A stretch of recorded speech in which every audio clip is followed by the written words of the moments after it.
Okay, mayong mudto na usab kanatong tanan Luzon, Visayas, Mindanao. Mayong mudto Philippines, mayong mudto world, mayong mudto universe. Ani ana pud ta mga higala nini atong tulumanon sa kahanginan CONA Catechesis on Air og ako lang gihapon kini yung ubos nga alagad Reverendo Padre Edwin Academia Acab.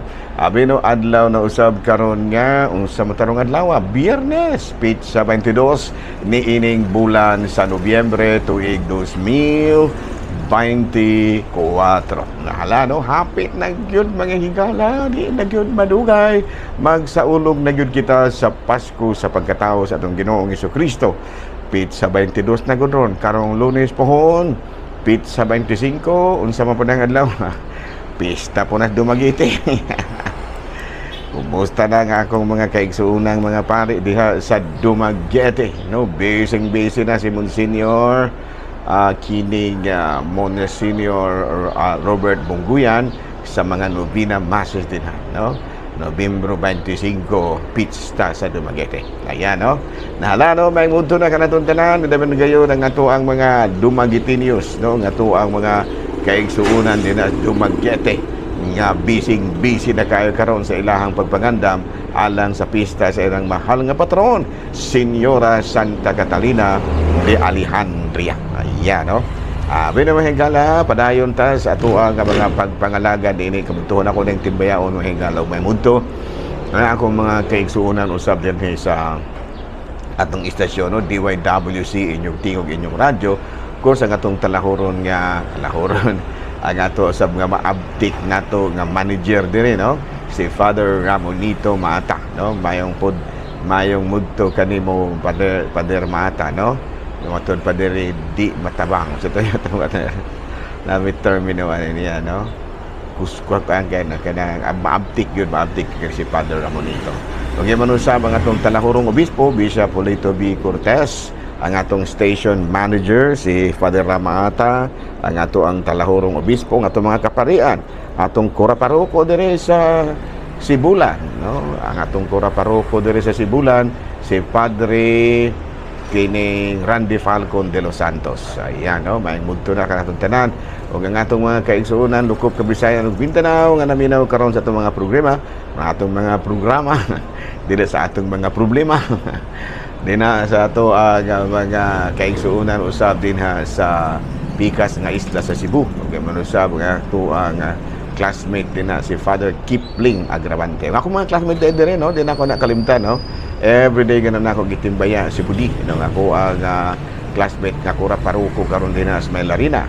Ang atong kura paruko po din sa mga Himalalod si Padre Dami Hiramis. Ang ato pong kura paruko karon din sa Kwasay Paris sa kining Batinggil si Father Tonton Arnaiz. Ang yang kaubang pare karon din, no? Si Father Dudong Ruiz, no? Gantanan gyud natong mga kaparian. Of course, ang ako ang mga kaigsuonan po nila nga mga classmate po nako sa Cebu, no? Dina sa nagsunod naman po akong classmate mga higala sa Facebook si Father Kipling Agravante. O nga manusab si Father Joseph Anore. Ayan, no? Mga classmate ko na, no? Si Father kinsa man pa Belsinya, Joey Belsinya, classmate ko na, no? Father Banson, no? Kumusta na, no? Ato ang kining mga kaigsuunan din sa kanang isla sa Cebu, no? Ako ang mga kining gitawag na itong classmate din. Of course, sa mga kura paroko din, daghang kayo sa mga kura paroko din sa Cebu, labi na gayo sa Cebu kaya ako mga Father kudaan ko di ay, no? Ako ang kaubang pare gihapon, no? Si Father Necesario, Father Necesario. Ayan, no? Lala, no? May mundo na kanatong tanan nang hinaot kita mga higala nga ana kitang tanan sa Father Omen Mahusay, madahag malimtan ako si Father Promencio Mahusay, no? Bantugan niya classical guitarist. Okay, kamarusab ang Monsignor na po, doon namin Monsignor mga higala, si Monsignor Tingting ang Kahas, no? Proud ko kayo mga higala, ini ako mga classmates mga higala, no? Milton Medina, ayan, no? mga kuan gina mga higala, mga bantugan gina ako mga classmate din sa Cebu. Hala no, may may muto na kanatong tanan mga higala, ang gato mga kaigsuunan usab sa isla sa Siquijor. Kumusta no? Monsignor Larry Katubig.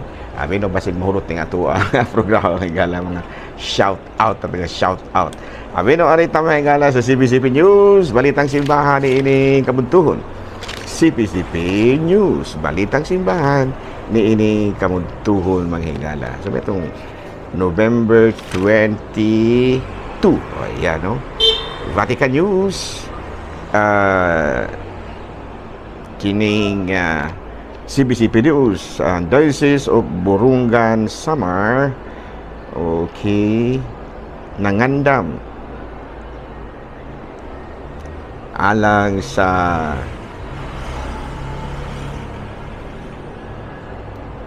hangyo sa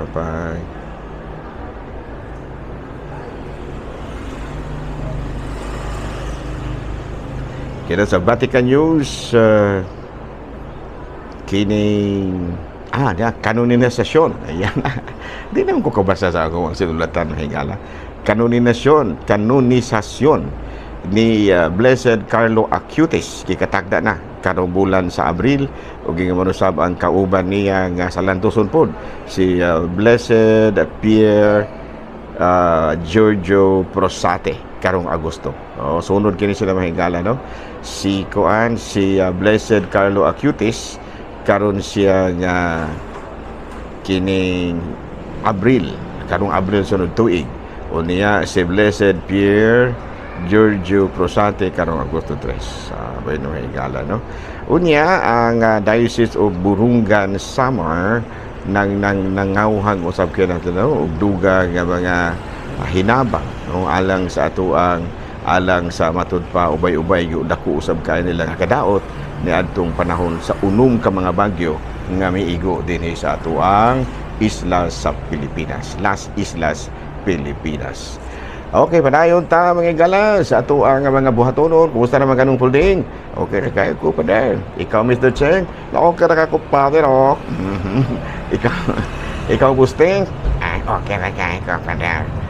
Ikaw Pikoy, okay na kayo ko pala very good, wala problema na no, ako dahil nga timbayaon og may mundo usab ang atong mga lay ministers no, kapadayon ng higala nga nangalagad labi na gayon atong mga lay ministers din sa Sibulan no, mga former ako man sa una sa Sibulan mo ilahang kining ganang gitawag nato og in charge sa lay ministers diha sa Sibulan. Gani kini si Mayor Abiera, PP Abiera, paano lay minister ni o si ako ang Judge Bangkirigo no, si Judge Bangkirigo Terso Bangkirigo lay minister ni no, lay minister ni muna sila yung mga gitawag na dagong haligi sa grupo sa lay ministers diri sa atua sa Sibulan o ubay-ubay pa dito po sa kuan sa Tanhay asa dito sa may Bayawan mga bantugan po ng mga lay ministers dito no, pinanguluhan ni board member no, board member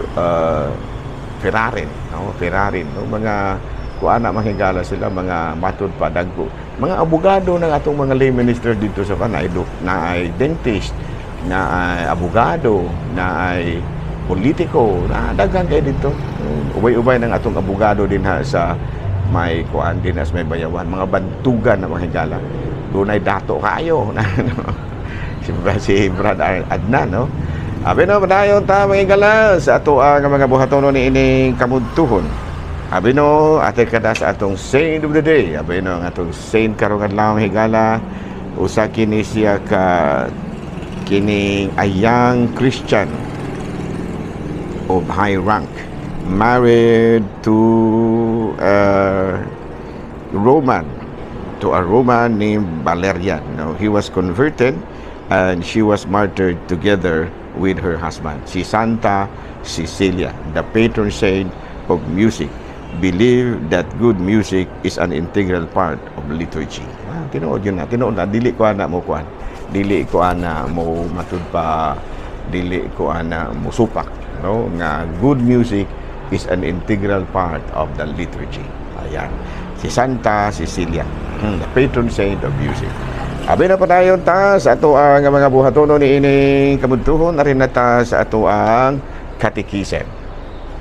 Katikisem, asa naman tong akong libro. Dara mahigala, no? Okay, kabahin gapon sa creed. Creed gihapon mahigala, no? The creed. Importante mo kung atong masabtan ginagmay ba ato yung mabakbat pud ginagmay kining credo kay usahay igo ra pud tang nagbatbat kana bang igo ra pud bitaw na tong gi-recite pero usahay wala gyud nato mapalalumi ang pagsabot ini. Abi no ari kita sa topic kabahin sa Christ, no? Ang kabahin gyapon kini kang Kristo. Number 3. Ayan, wala mamahigala, no? Naon sa pagpunga man ako anda madaan. Muna ginaingon nga tungod sa kabisi mahigala wala na nato maandamdaan ang atong topic. Pero ako na ning giandamdaan.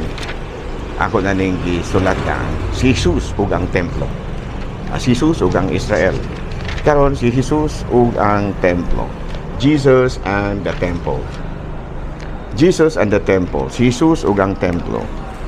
Gipakita sa atong Ginoong Jesucristo, no, ang gihapon kini ha, Jesus Christ suffered under Pontius Pilate, was crucified, died, and was buried. Abi nung atong topic karon si Jesus ug ang templo. Gipakita ni Jesus ang iyahang dako kayong pagtahod sa templo.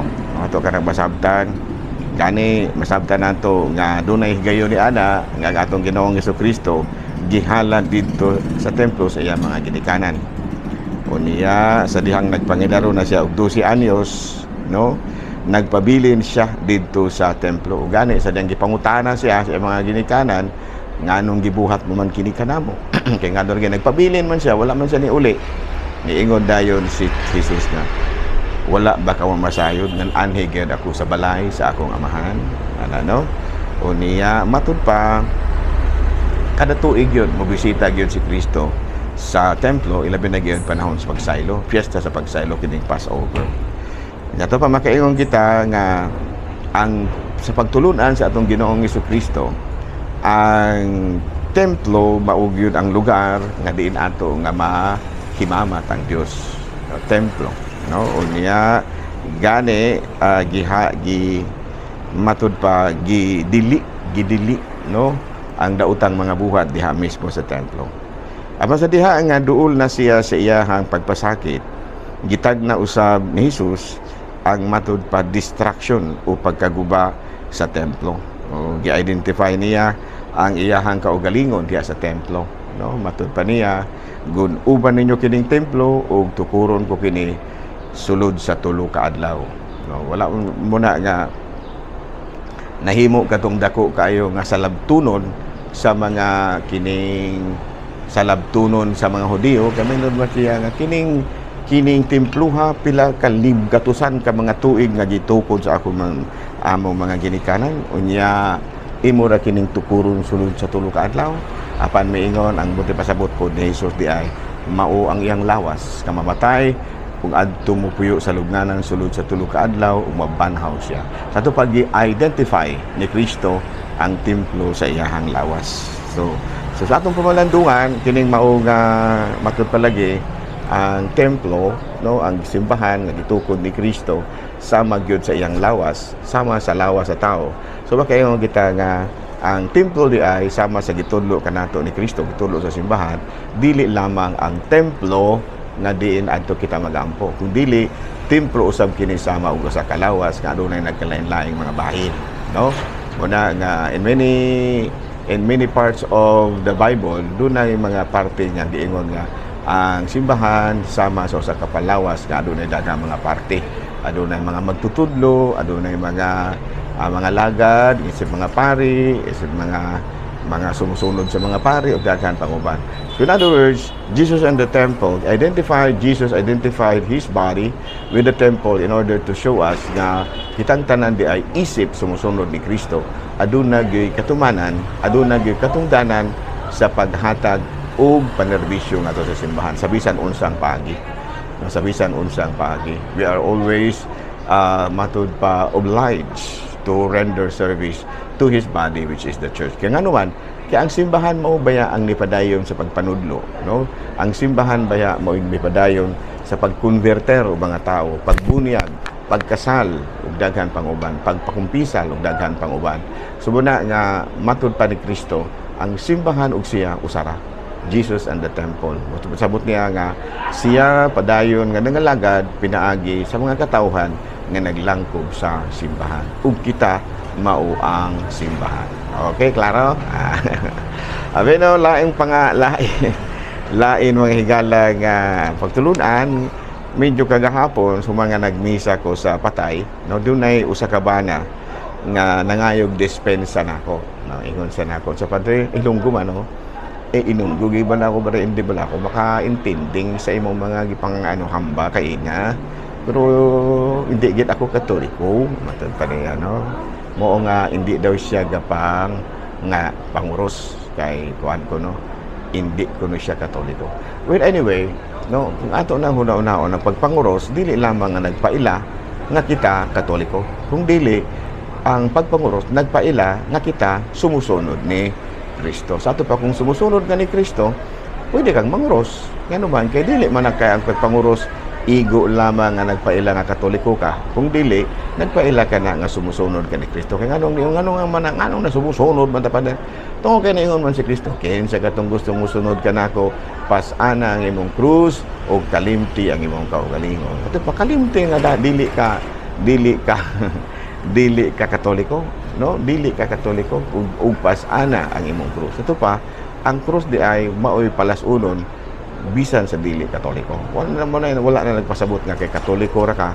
Ang Katoliko ra maoy mutahon sa krus ni Kristo. Kitang tanan, no? Kay niingon man si Kristo nga kalimti ang imong kaugalingon ug sunod ug pas-ana ang imong krus. Ito pa, kalimti bisan unsay imong personal dinha nga mga sa ato pa na katungdanan o relihiyon o unsa ang mauwi mo una-unaon na ikaw sumusunod ni Kristo o apil na ni ana ang imong pagpasan sa krus. So ato na siyang samarihon, no, ang pagpanguros dili lamang alang sa Katoliko kung dili alang sa tanan. Kaya gano man dili man lamang ang atong pagpanguros nagpaila nga kita Katoliko, kung dili nagpaila ka na nga kita sumusunod ni Kristo. Nga kalimtan na imong pagka-usa ng imong relihiyon. Diya kaya naman si Kristo, ang gusto mo sunod ka na ako, kalimtan ang imong kaugalingon, ug basaan na imong krus. Buti pa sabot nga, sagupa ang krus. Buti pa sabot nga, tagai ug bili ang krus sa imong kinabuhi. Nya usa sa paghatag ug bili sa krus atong kinabuhi, mao ang pagpanguros. Okay, klaro? Ako ra nang gi-explain kay kinasingkasing ang pinintang ko siya na maliban nga dili manggukukan hindi wala ko Katoliko ka dire mao nga hindi gid ako nagapanguros mo ayan ingon ko sige ra okay ra pero kaingon ko niya nga wala man po na nagpasabot ka Katoliko ra may manguros no, manguros ka bisag dili ka Katoliko total wala man na ang pagpanguros dili man lamang nagpaila nga ikaw Katoliko kung dili nagpaila ka na nga ikaw sumusunod ni Kristo. Okay, daghang salamat o mayong mudto Pilipinas.